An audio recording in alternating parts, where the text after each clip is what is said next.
எல்லாருக்கும் வணக்கம். நான் உங்கள் திரைப்பட இயக்குனர் பட்டுராம் செந்தில். இன்னைக்கு நம்ம கூட அண்ணன் அமிர்தலிங்க அண்ணன் இணைஞ்சிருக்காங்க.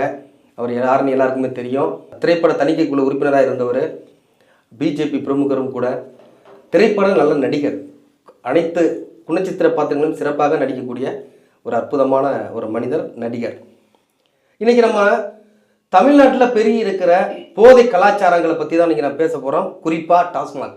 இதனால இங்கே ஏற்படுகிற பேர் அழிவுகளை தான் மையப்படுத்தி தான் இங்கே நம்ம பேச போகிறோம். அதை மாத்திரமல்ல, டாஸ்மாகில் விற்கிற மதுபானங்கள் விலை அதிகரிப்புனால கள்ளச்சாராயம் இங்கே பெருகிக்கிட்டு இருக்கு. அதுதான் காரணமா, அதுவும் காரணமா அப்படிங்கிறதையும் பற்றி இன்னைக்கு நம்ம பேச போகிறோம்.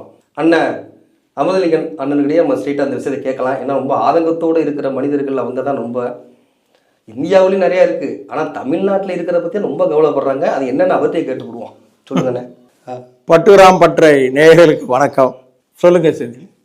அதானே போதை கலாச்சாரம் இந்தியா ஃபுல்லாவே நிறைய இருக்கு. ஆனா தமிழ்நாட்டுல மட்டும் நீங்க போக்கஸ்டா இங்கதான் இருக்குங்கிறதையும், தமிழக அரசை குறிச்சு உங்க அரசியலை முன்னெடுக்கிறதையும், பிஜேபி ஆட்சி இதை வச்சு பிடிச்சலான்னு ஒரு தப்பு கணக்கு போடுறீங்களோ மக்கள் எதிர்பார்க்கறாங்க. நம்ம நினைக்கல.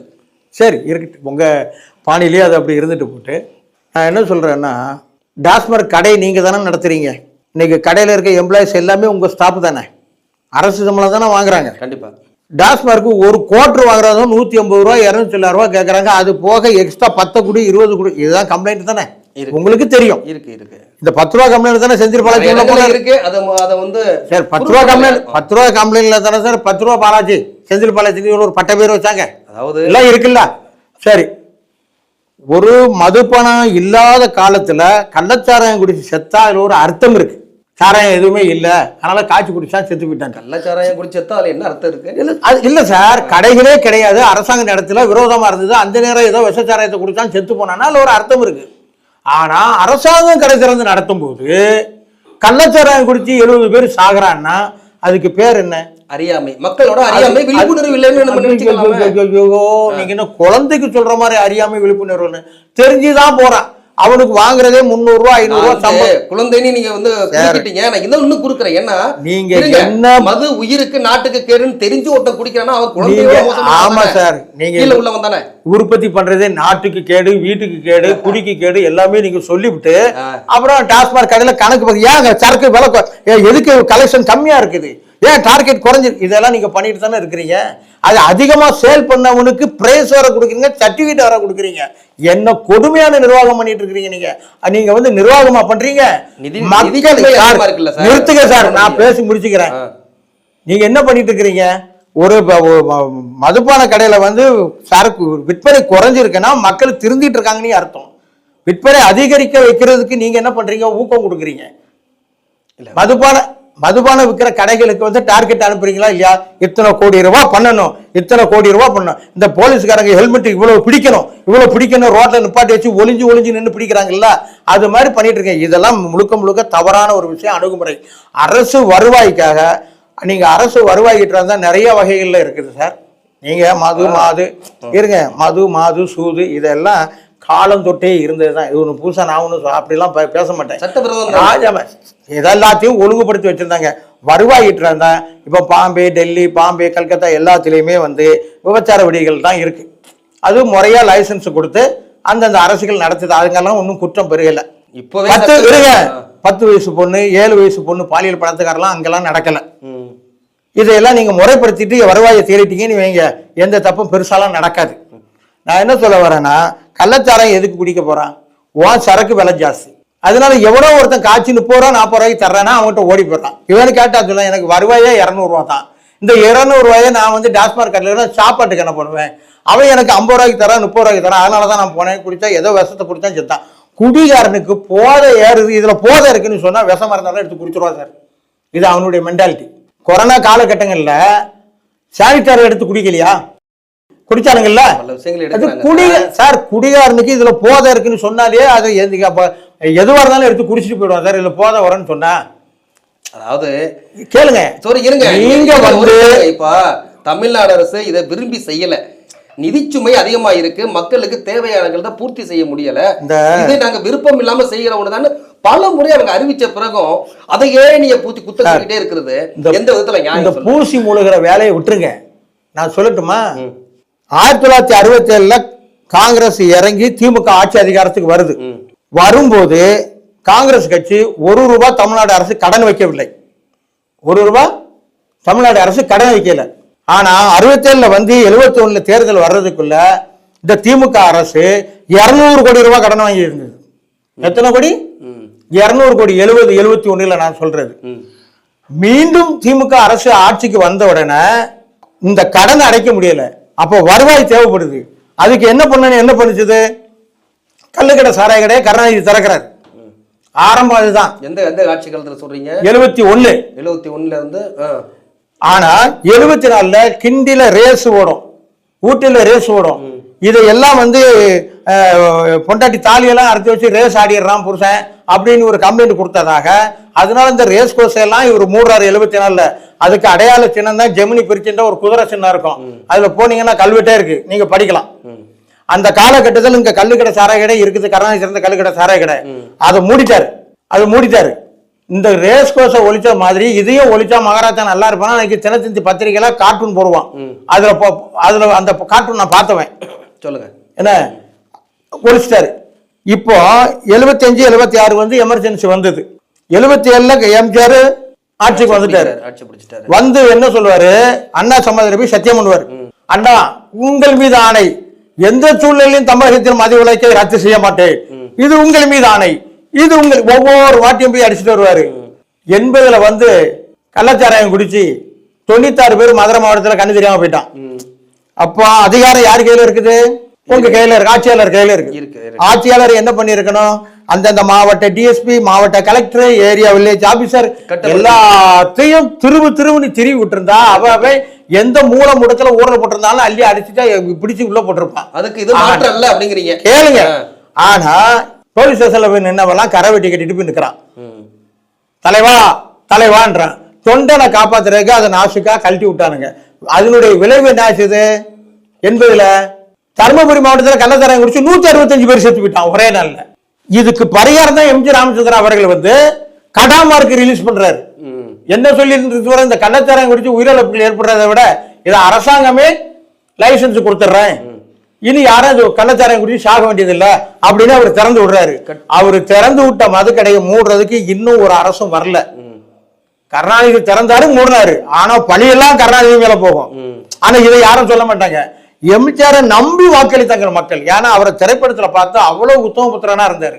அதை நம்பி வாக்களித்தாங்க. ஆனா அவரு செய்த தமிழ்நாட்டுக்கு மக்களுக்கு செய்த துரோகம் தான் இந்த கள்ளுக்கடை சாராய கடை இன்னைக்கு ஆறா பெருகி நிக்கிறது. காரணம் இது என்னுடைய குற்றச்சாட்டு. நான் கண்ணால பார்த்தவன். நான் சாராய கடையில வேலை பார்த்தேன். அப்போ 80 வேலை பார்க்கும்போது 100 மில்லி சாராயம் ₹3. உங்க கட்சி அண்ணாமலை ரொம்ப நான் உங்களுக்கு விஷயத்தை சொல்றேன். நீங்க மது கடையை பத்தி கேட்டதுனாலதான் நான் இவ்வளத்தையும் உங்களுக்கு விலவாரியா சொல்ல வரேன். சரி, ₹3 சாராயம். இந்த 100 மில்லி சாராயத்துக்கு அன்னைக்கு ஒருவனுக்கு சம்பளமே ₹5 கிடைக்கிறது பெரிய கஷ்டம். ஆனா அந்த ₹5 வாங்கிட்டு வந்து ₹3 100 மில்லி சாராயம் குடிப்பான். அது குடிச்சு கொஞ்ச நேரத்துல போதா ஜிம்முன்னு ஏறின உடனே இன்னும் 10ஆதுன்னு நினைப்பான். அந்த ₹3 போனா ₹2 இருக்கும். அந்த ₹2 ₹1.5 கொடுத்து 50 மில்லி வாங்கி கொடுத்தோம். நான் சொல்றது கேளுங்க சார். சார் இப்ப வந்து மதுவை கொண்டு வரதுக்கு எம்ஜிஆர் தான் முக்கிய காரணம்னு சொல்ல வர்றீங்க. இதானே உங்க பாயிண்ட். அப்ப எம்ஜிஆர் கருணாநிதி திராவிட கழகங்கள் முக்கியமான திராவிட கழகங்கள் தான். ஒழிச்சா நீங்க ஆட்சிக்கு வந்தாலும் முயற்சி பண்றீங்க சார். இதை ஒழிக்கிறது யார் ஒழிப்பா? அதான் கேக்குறேன். எங்க கிட்ட அதிகாரம் வந்தா ஒழிப்போம். நாங்க அதை முறைப்படுத்துவோம், ஒழுங்குபடுத்துவோம். என்ன சொல்ல வரேன்னா பர்மிட் முறையா குடியா, பர்மிட் குடியா, நீ குடிக்கிறதுக்கு பர்மிட் கொடு. 22 வயசுக்கு மேல எவனுக்கும் லைசன்ஸ் கிடையாது. நீ பர்மிட் கொடு. என்ன சார் பள்ளிக்கூடத்துல 8 வயசு 8ஆம் கிளாஸ் படிக்கிற பையன் சரக்கு அடிக்கிறான், கஞ்சா அடிக்கிறான், எல்லா போத வருஷம் குடிக்கிறான்னா அதுக்கு என்ன காரணம்? ஒழுங்குமுறை இல்லை.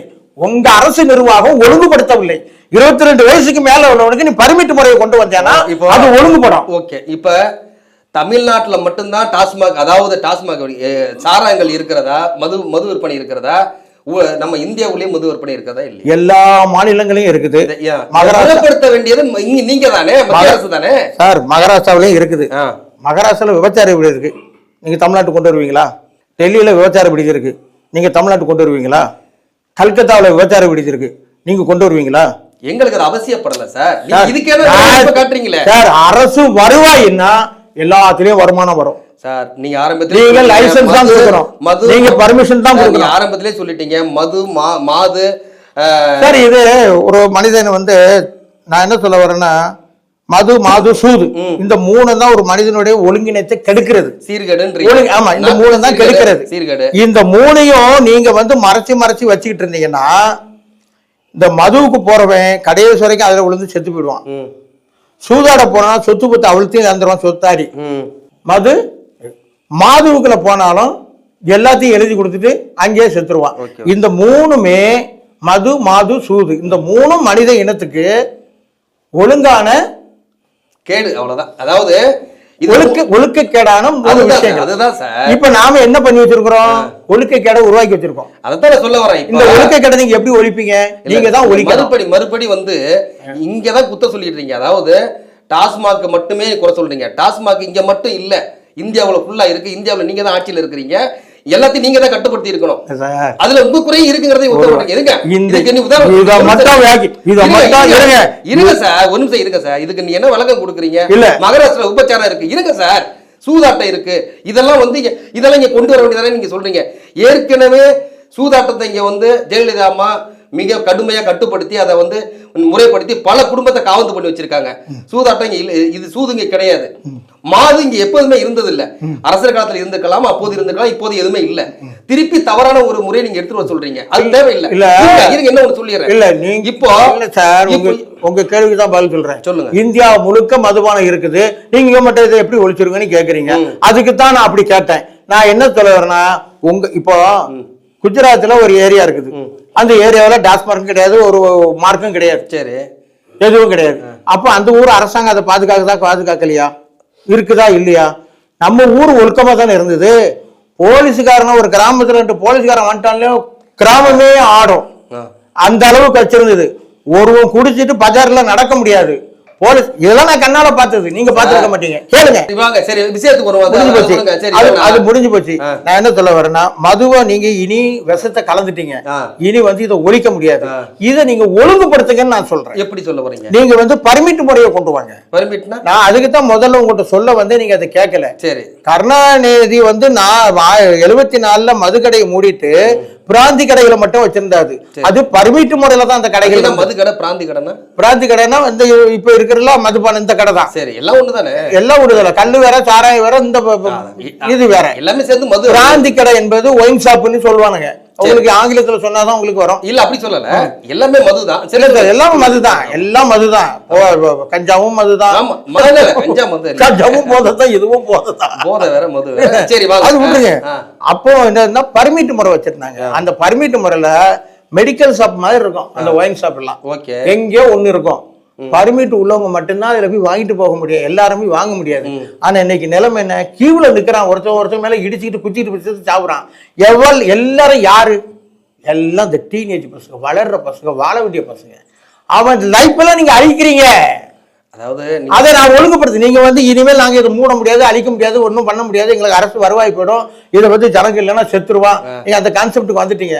நான் என்ன சொன்ன, சீர்படுத்துங்க. ஒரு பர்மிட் குரல் உண்டாருங்க, ஒரு வயசு நிர்ணயம் பண்ணுங்க.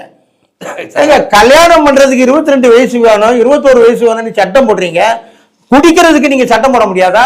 அவன் பள்ளிக்கூடத்துல படிக்கிற 10 வயசு 12 வயசு பையன் குடிக்கலாமா? அப்போ அவங்க அனுமதி இல்லையே. இல்ல அனுமதி இல்லைன்னா நீங்க ஓப்பனா விட்டதுனால அனுமதி தேவையில்லை, அவனுக்கு தேவையில்லை. அவன் காசை கொடுத்தா. கேளுங்க சார், 8ஆம் கிளாஸ் பையன் வந்து 8ஆம் கிளாஸ் படிக்கிற பையன் 12 வயசு, அவனுக்கு 13 வயசு, அவன் காசை கொடுத்தானா அவன் கொடுக்குறான். அவனுக்கு ஏதாவது பார்த்து கொடுக்குறானா? இல்ல இல்ல, அதாவது சில இடங்கள்ல தவறு அது மாதிரி நடக்கலாம். அது எல்லா இடத்துலயும் நம்ம சொல்ல முடியாது. ஒரு விஷயம் தெரிஞ்சு அன்னைக்கு சினிமா தியேட்டர் இருக்கு சார். அன்னைக்கு சினிமா தியேட்டர்ல கூட படம் போட்டா 18 வயசு ஆனவன் தான் உள்ள வரணும்னு வச்சிருந்தான். சின்ன பசங்களுக்கு டிக்கெட் கொடுக்க மாட்டான் சார். அது கூட ஒரு ஒழுக்கம் இருந்தது அந்த படம் பாக்குறதுல கூட. எது சர்டிபிகேட் கொடுத்தாலேயே அது செக்ஸ் படம் கிடையாது, அதுல வன்முறை இருக்கும், அது இருக்கும். சின்ன பிள்ளைங்க பார்க்க கூடாதுன்னா சர்டிபிகேட் கொடுப்பாங்க. அதை கூட 18 வயசு பூர்த்தி ஆகாத உள்ள வரக்கூடாதுன்னு அதுக்கு தடுத்து நிறுத்தினான். ஆனா இன்னைக்கு 10 வயசு பையன் கொடுத்தா கூட ஒரு குவார்டர் அப்ப வாங்கிட்டு வந்துடுறான், கொடுத்துடுறான். அப்போ நீங்க அதை ஒழுங்கு கட்டுப்பாடு இல்லாம வச்சிருக்கிறது தான் விளைவு. இன்னைக்கு இது சீர்கேடுக்கு காரணம் நீங்க கட்டுப்படுத்தாம வச்சிருக்கீங்க. அதை நீங்க ஒத்துக்கிடுங்க, ஆனா நீங்க மறைக்கணும்னு நினைக்காது. மதுவை வந்து பூரணமா வந்து ஒழிக்கணுங்கிறது எல்லாருக்குமே எல்லோருடைய எதிர்பார்ப்பு தான். என்னன்னா இப்ப மதுவை ஒழிக்கணும் அப்படிங்கிறது தான் எல்லாருடைய எதிர்பார்ப்புமே. அதுல எந்த மாற்று கருத்தும் யாருக்கும் இல்ல. இங்க இருக்கிற அரசுக்கும் அதான் எதிர்பார்ப்பு. மதுவை ஒழிக்கணும், மதுவை கட்டுப்படுத்தணும், இந்த சீர்கேடை குறைக்கணுங்கிறது எல்லாருக்குமே எதிர்பார்ப்பு, தமிழக அரசு உட்பட நான் சொல்றது. ஆனா நிதிச்சுமை காரணமாக தான் இதை வந்து நம்ம நிறுத்த முடியல. இதை வந்து வெளிப்படையாக அவங்க ஒத்துக்கிட்ட பிறகும் அவங்கள நம்ம வந்து குறி சொல்வது ஏன்? இது அரசியல் தானே. என்னது ஒத்துக்கிட்டு நாங்க வேணும் என்றோ இங்க மதுவை புகுத்தணும்னோ எங்களுக்கு விருப்பமே இல்லை, நிதிச்சுமை அதிகமா இருக்கு, எங்களால செயல்பட முடியல அப்படின்னு பகிரங்கமா ஒத்துக்கிட்ட பிறகும் சார் ஒரு குடும்ப தலைவன் இருக்கிறான் சார், அவங்க குடும்பத்தை ரன் பண்ண முடியல, நான் இந்த வேலைக்கு போனாதான் என்னால செயல்பட முடியும்னு அவன் ஒத்துக்கிட்ட பிறகு அவனை போய் நீ அந்த வேலைக்கு போறேன்னு அவனை சங்கடப்படுத்தும் போது இதை வச்சு நீங்க ஜெயிக்கிறது முயற்சி பண்றீங்களோ, கால் ஊன்ற முயற்சி பண்றீங்களோங்கிறத நீங்க தேவையில்லாத கம்பர்ஷன் பண்றீங்க, அவசியம் இல்லாத கம்பர்ஷன். ஒரு விஷயம் தெரிஞ்சுக்கிடுங்க, காமராஜர் பள்ளிக்கூடம் திறக்கும் போது அவருடைய வரலாறுல ஒரு விஷயம் வருது. பள்ளிக்கூடம் இவ்வளவு பள்ளிக்கூடம் திறக்கணும், இதுக்கு என்ன பட்ஜெட் ஆகும், இவ்வளவு நிதி நமக்கு வசூலே கிடையாது, எப்படி நான் பிச்சை எடுத்தாவது பிள்ளைகளை படிக்கிறதுன்னு சொன்ன தலைவன் எங்க இருக்கிறான்? எங்களுக்கு நிதி வருவாய் இல்ல, நாங்க எல்லாரும் குடிக்க வச்சாதான் எங்களுக்கு காசு வரும்னு சொல்ற தலைவன் எங்க இருக்கான்? இது ஓகே, நீங்க இடையில பேசாதுங்க சார், நான் சொல்லி முடிச்சுக்கிறேன். நான் கேட்கறது என்னன்னு கேட்டீங்கன்னா, நீங்க 2 திராவிட கட்சி 2 கட்சியும் கடவுள் ஒரு சந்தர்ப்பம் கொடுத்தான், கொரோனான்னு ஒண்ணு கொடுத்தான். கிட்டத்தட்ட 6 மாசம் 9 மாசம் இந்த மதுக்கடையை மூடி வச்சிருந்தீங்க இல்லையா? இதை நீங்க அப்படியே கண்டினியூ பண்ணி மூடி இருக்கலாம்ல, ஏன் இடல திறந்தீங்க? ஏன் திறந்து விடுறாங்க அப்படின்னா மக்களால் குடிமகனால் இருக்க முடியவில்லை, அதனால பல பின்விளைவுகள் வருது.